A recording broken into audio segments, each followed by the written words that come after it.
Hello students, welcome back to my channel and in today's video we are going to see about menstrual cycle. पिछले video में मैंने discuss किया था आपसे fertilisation events के बारे में।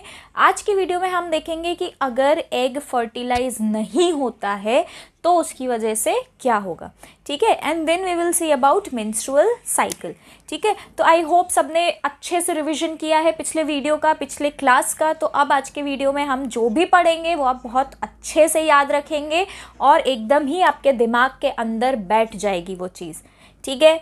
चलिए शुरू करते हैं। वैसे ये बहुत ही इंपॉर्टेंट टॉपिक है, ये एग्ज़ाम में पूछने के बहुत ज़्यादा चांसेस है। ओके, सो क्वेश्चन क्या आता है, what happens if fertilisation doesn't occur. अगर फर्टिलाइजेशन नहीं होता तो क्या होगा, ठीक है। अब तो यहाँ पे हम हमारा आंसर इस तरह से शुरू करेंगे, या मैं कहूँगी मैं मेरा एक्सप्लेनेशन इस तरह से स्टार्ट करूँगी कि जो फीमेल रिप्रोडक्टिव सिस्टम है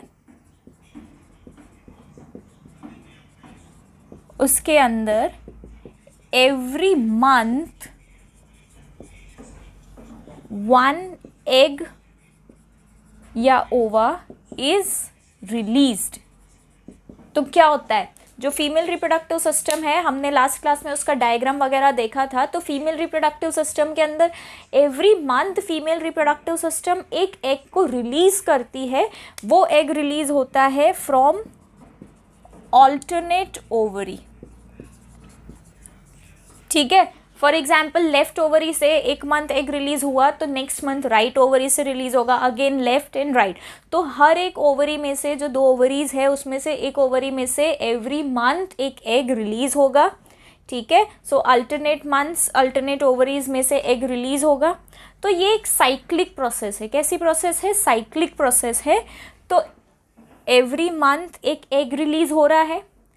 अब ये जो एग है ये जाता है फेलोपियन ट्यूब में।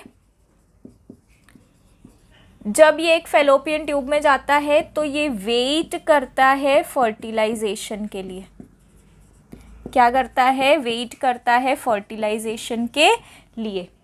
अब फर्टिलाइजेशन नहीं हुआ तो क्या होगा, ये जो एग है ये डीजनरेट हो जाएगा। क्या होगा, एग के साथ एग आपका डीजनरेट हो जाएगा और वो चला जाएगा यूट्रस में। अब मीनवाइल आपका यूट्रस क्या करता है, तो यूट्रस अपनी जो एंडोमेट्रियम की वॉल्स है उसको एकदम थिक बना देता है, richly supplied with blood vessels, ठीक है। ऐसा क्यों करता है यूट्रस, क्योंकि यूट्रस को लगता है अगर एग फर्टिलाइज हुआ, इम्प्लांटेशन होगा तो जाइगोट को न्यूट्रिशन देना पड़ेगा। तो जाइगोट को न्यूट्रिशन देने के लिए ये जो यूट्रस है उसकी लाइनिंग एकदम थिक हो जाती है, बहुत सारी ब्लड वेसल्स उसको सराउंड कर देती है।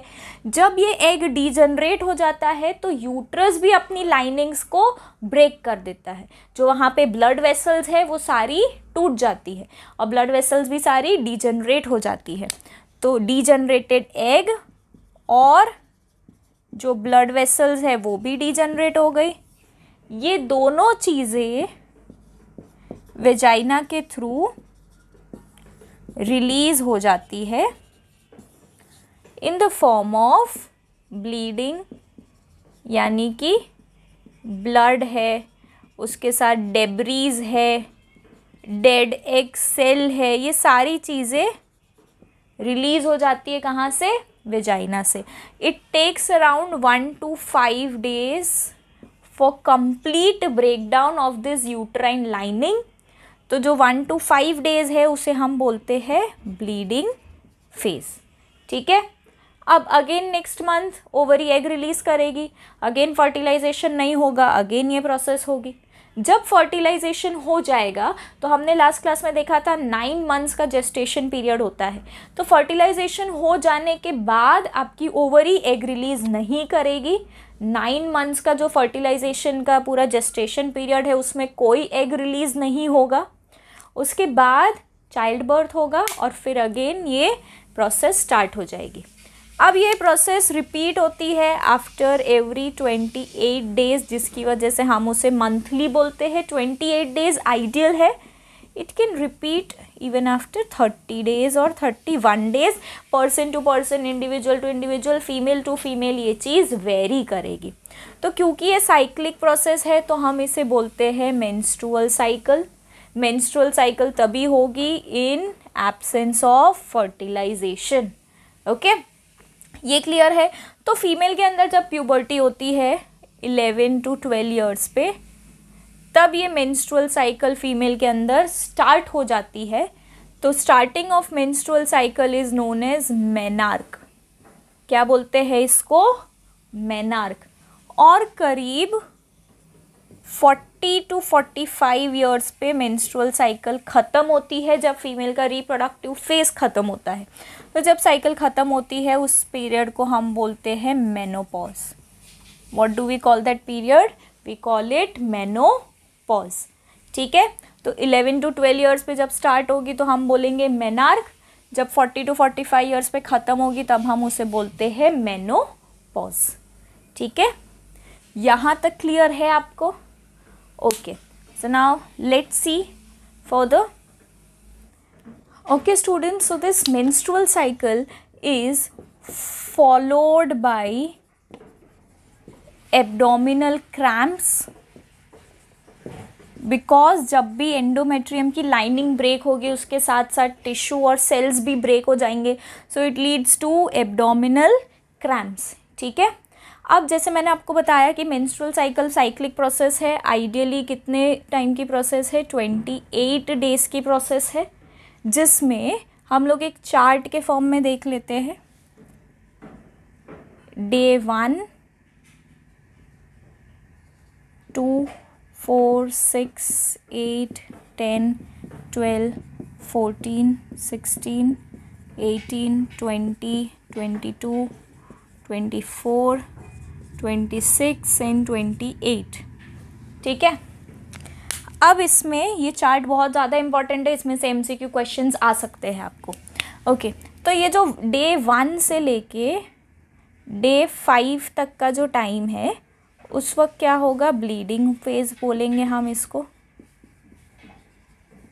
या आप इसे बोल सकते हो मेंसेस, और you can call it bleeding phase up to day 5। ठीक है, अब ये वेरी करेगा, किसी का 1 to 3 डेज़ हो सकता है, 1 to 5 डेज़ हो सकता है, और 1 to 7 डेज़ हो सकता है। So it depends on individual female cycle. ये हमने एक एवरेज वैल्यू ली है। सो 1 to 5 डेज़ ब्लीडिंग फेज है। अब उसके बाद क्या होगा? एक बार ये एग रिलीज़ हो गया, फर्टिलाइजेशन नहीं हुआ, ब्लीडिंग फेज हो गया। अब उसके बाद क्या होगा? नेक्स्ट साइकिल बिगिन होगी, यानी कि ओवरीज प्रिपेयर करेगी अपने आप को सेकेंड एग रिलीज़ करने के लिए। जो अल्टरनेट ओवरी है वो प्रिपेयर करेगी अपने आप को कि वो सेकेंड एग रिलीज़ करे। ठीक है, तो उसके लिए यहाँ पे प्रिपेरेटरी फेज चालू हो जाएगा। ठीक है, तो फेज़ 1 हमने देखा ब्लीडिंग फेज़ है। फेज़ 2 क्या होता है? तो फेज़ 2 को हम बोल सकते हैं फॉलिक्यूलर फेज। क्या बोल सकते हैं? Follicular phase. यहाँ पे जो ओवेरियन फॉलिकल्स है ये अपने आप को प्रिपेयर करेंगे एग रिलीज करने के लिए।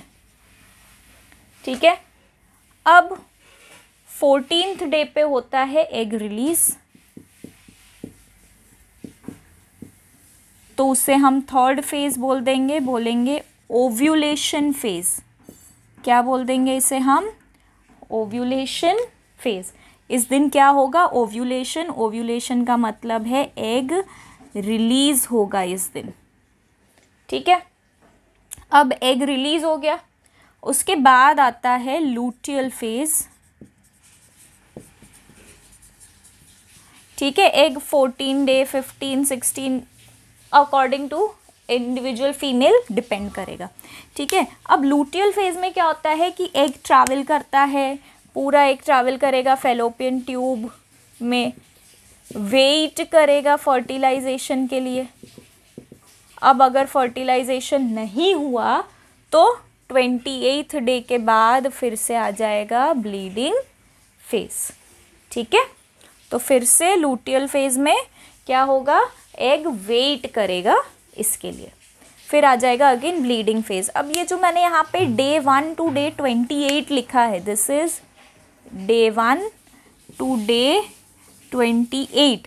अब ये जो है ये आपके कैलेंडर के डेज के हिसाब से नहीं है, ये डे 1 हर एक फीमेल के लिए अलग होगा। जिस दिन उसका ब्लीडिंग फेज स्टार्ट होगा उस दिन को हम कंसिडर करेंगे डे 1। ठीक है, फॉर एग्जाम्पल किसी एक्स फीमेल का ब्लीडिंग फेज स्टार्ट हुआ 15 अप्रैल को, तो 15 अप्रैल उसका होगा डे 1 और फिर उसके हिसाब से ये पूरी साइकिल को हम फॉलो करेंगे। ठीक है, आई होप आपको यहाँ तक क्लियर है। अब हम इन फेजेस को थोड़ा डिटेल में देख लेते हैं और क्या हार्मोनल चेंजेस आएंगे ये फेजेस के वक्त वो भी हम देख लेते हैं। ओके, तो फीमेल बॉडी के अंदर जो उसकी मेंस्ट्रुअल साइकिल है या फीमेल रिप्रोडक्टिव को सिस्टम को रेगुलेट करने के लिए 4 अलग अलग तरह के हार्मोन्स होते हैं।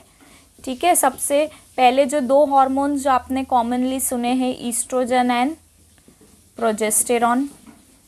ठीक है, इसके अलावा FSH और LH, फॉलिक्यूलर स्टिम्युलेटिंग हार्मोन, और इसे हम बोलते हैं ल्यूटिनाइजिंग हार्मोन। ठीक है, ये 4 तरह के हार्मोन्स है रिस्पॉन्सिबल फीमेल रिप्रोडक्टिव सिस्टम को रेगुलेट करने के लिए। अब मैं आपको डिटेल में बताऊंगी। ये हार्मोन्स के बारे में आपने पढ़ा होगा चैप्टर कंट्रोल एंड कोऑर्डिनेशन में। ठीक है, आप मेरे वीडियोस के थ्रू दोबारा उसे रिवाइज कर सकते हैं। ओके, सो ईस्ट्रोजन जो है और प्रोजेस्टेरॉन को बोला जाता है प्रेगनेंसी हार्मोन। अब जो मैंने अभी आपको चार्ट बताया था पूरा डे 28 तक, उसमें मैंने बताया था कि डे 14 को आइडियली हम बोलते हैं कि उस दिन क्या होता है, ओव्यूलेशन होता है। तो जिस दिन ओव्यूलेशन होता है उस दिन सबसे ज़्यादा होगा estrogen will be at peak, LH will be at peak, FSH will be at peak, यानी मैक्सिमम होगा। यहाँ पे हम एक बार दोबारा से हार्मोन का चार्ट देख लेते हैं।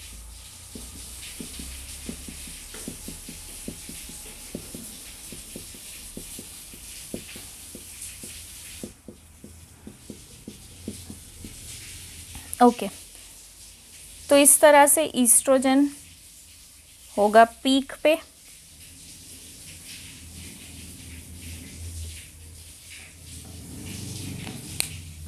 इसको मैं अलग अलग कलर से कर देती हूँ जिससे आप समझ पाए इसे।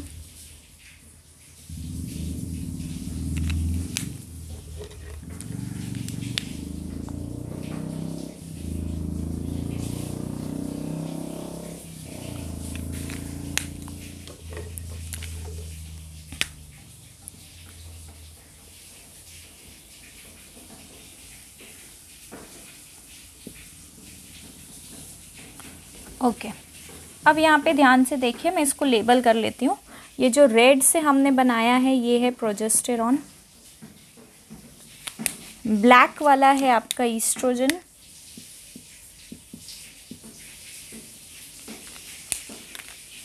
ब्लू है FSH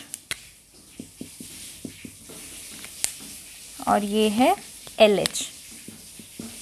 तो ये सभी हार्मोन की पीक करीब आती है 14th डे के आसपास। प्रोजेस्टेरॉन की नहीं आती है, प्रोजेस्टेरॉन की पीक आएगी 14th डे के बाद, क्योंकि प्रोजेस्टेरॉन प्रेगनेंसी हार्मोन है। तो एक बार आपका ओव्यूलेशन हो गया, ओव्यूलेशन के बाद प्रोजेस्टेरॉन बढ़ जाता है।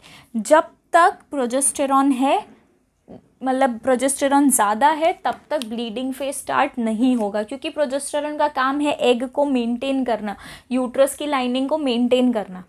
ठीक है, जिसको हम लूटियल फेज बोलते हैं। अब क्या होता है कि ये आपका ग्राफियन फॉलिकल है, ओवरी के अंदर जो फॉलिकल है उसकी मैं बात कर रही हूँ। ये आपका ग्राफियन फॉलिकल है, इसके अंदर एग सेल्स है। ठीक है, एक एग रिलीज हुआ इस तरह से। अब यहाँ पे क्या होगा, यहाँ पे एग रिलीज होने के बाद एक फ्लूइड बचेगा। क्या होगा, यहाँ पे एक फ्लूइड बचेगा, ये फ्लूइड को हम बोलते हैं कॉर्पस लूटियम। क्या बोलते हैं? ये फ्लूइड को हम बोलते हैं कॉर्पस लूटियम।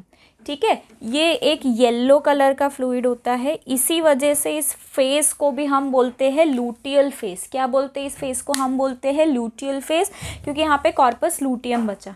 जब तक कॉर्पस लूटियम प्रेजेंट है, ध्यान से सुनिए, जब तक कॉर्पस लूटियम प्रेजेंट है तब तक नया एग प्रोड्यूस नहीं होगा, तब तक प्रोजेस्टेरॉन का लेवल हाई रहेगा।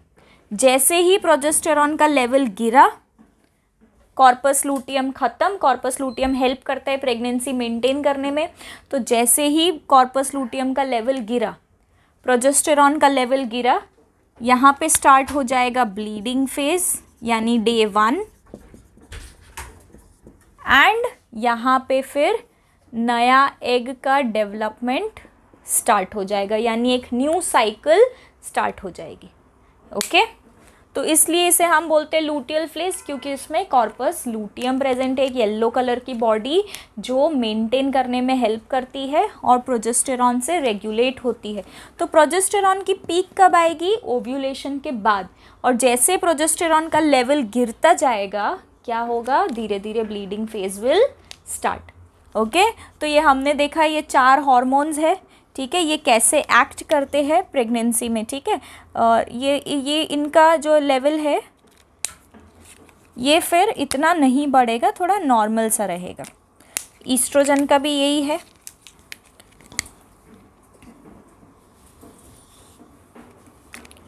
ओके, तो यहाँ पे मेन आपको क्या याद रखना है? Day 14 which is ovulation day. Okay, are you getting it? Day 14 अच्छे से याद रखना है, ये एग्ज़ाम में पूछा जाएगा, MCQ के अंदर भी आएगा ये। ओके, कि कौन सा डे होता है ovulation, so that is day 14 of menstrual cycle. Okay, so I hope ये वीडियो के अंदर आपको मेंस्ट्रुअल साइकिल क्लियर है। अगर फर्टिलाइजेशन नहीं होगा तो कैसे ये होगा, ये सारी चीज़ें क्लियर है। नेक्स्ट वीडियो मैं बना रही हूँ on methods and medical termination of pregnancy. अलग अलग कॉन्ट्रासेप्टिव मेथड्स देखेंगे और सेक्सुअली ट्रांसमिटेड डिजीज़ को देखेंगे, जिसे हम बोलते हैं STDs। Okay, so if you like my video please share and subscribe to my channel. Thanks for watching.